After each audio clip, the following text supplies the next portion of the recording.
The second M, multiplying, goes hand in hand with the third M, maturing. As the community of believers got bigger, the maturity of these believers grew as well.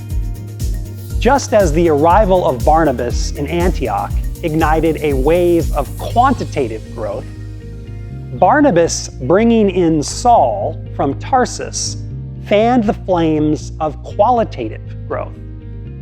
It's then that we see the churches maturing into what Ephesians 4:13 calls the fullness of Christ. The text shows this commitment in terms of the teaching ministry at Antioch.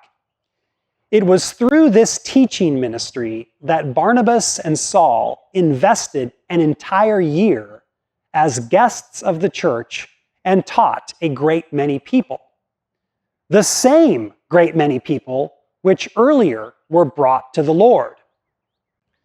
The second half of verse 26, the follow-up of the duo's teaching ministry, uses two words to describe those whom the text had earlier called believers.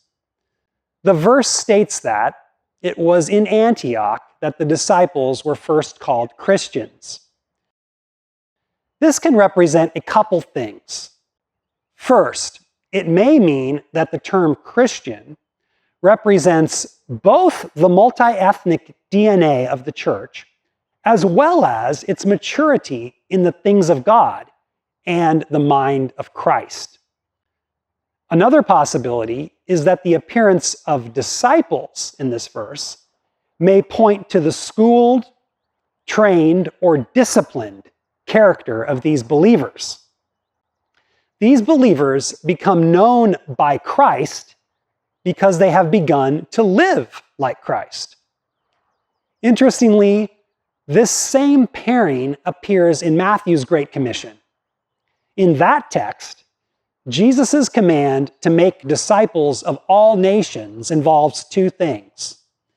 The first is baptism, by which those who have come to believe turn to the Lord. The second, as spoken by Jesus, is teaching them to obey everything that I have commanded you. In other words, discipleship is a process of turning and learning, a process of the brought becoming the taught.